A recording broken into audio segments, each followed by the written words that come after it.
Are you a no-show boss from hell who terrorizes staffers? Oh my goodness. Listen, I know that I have arrived, honey. That is the way that I see this. Because as Beyonce says, if they're not talking about you, then obviously you must not be doing anything.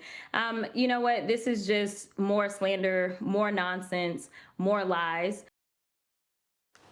Don't call her a diva. Texas Congresswoman Jasmine Crockett laughing off this scathing new New York Post report that alleges she's rude to her own staff, only in Washington when the cameras are rolling, and more focused on being an influencer than a lawmaker. Let's get reaction from Fox News contributor Kellyanne Conway. So great to see you this morning. So if they're not talking about you, you're not doing anything. We're talking about her, but she's confusing fame with infamy and popularity with notoriety. These criticisms are coming from, quote, inside the House. They're from her own staff and not a random comment here or there. It seems like a systemic pattern. And to disprove that she doesn't show up at the office, she gave that interview calling the reporter honey. Imagine if we called her honey. Racism, sexism, ageism. To disprove, Charlie, that she does show up to work, she gave the interview from her apartment.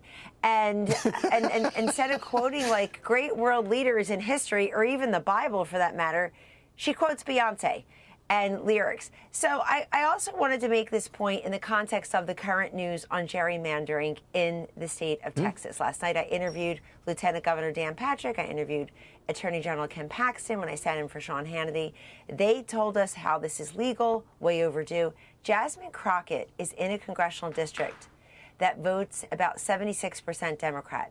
As we all sit here and scratch our heads, who exactly voted for Kamala Harris? 76% of Jasmine Crockett's congressional district is the answer. And her predecessor was a woman named Eddie Bernice Johnson, who sat in that seat for 30 years. So Jasmine Crockett is safe in what she says because she's in a safe seat. And this is exactly the point that everybody is making about gerrymandering. There's no incentive to pass legislation, to talk to anybody on the other side of the aisle, and frankly, to be nice, kind, gentle, and humble vis-a-vis your own staff. Right. It's always someone like this who's screaming feminism and equal rights and we are women, who hear us roar, who treat their own female staffers like the help. It's such an important point that you make there, that if you had more normal districts, you might get more normal legislators. Yes, she's not normal. And I think she's performative. Look, there is, in this age of get me on TV, I can be on a podcast, people are always they're trying to hit trying to hit every ball out of the park. And she's always reaching for this alliterative soundbite. If you go back and listen to her speech at the convention last year, people are like, wow, a star is born. Where? You know, she's reading from a teleprompter of stuff other people wrote.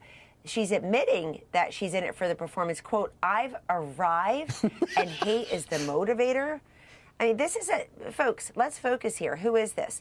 This is not a gadfly at a bar. This is one of 435 representatives in the U.S. Congress in a country of 335 people.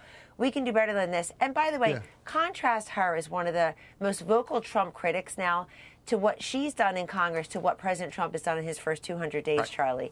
And therein lies the difference. She's criticizing him. He's performing. He's making peace deals, trade deals, tax deals. We've never seen anything like it. So she is who she is. I guess she'll, when we redistrict her out of that seat, she could be on TV full time. Yeah. Fundamentally unserious versus fundamentally serious, tackling real issues. And if you want to be Beyonce, you don't want to be one of 535. That's her real problem. Kellyanne Conway, thank you so much. Thank you. Hey everyone, I'm Emily Campagno. Catch me and my co-hosts Harris Faulkner and Kaylee McEnany on Outnumbered every weekday at 12 p.m. Eastern, or set your DVR. Also, don't forget to subscribe to the Fox News YouTube page for daily highlights.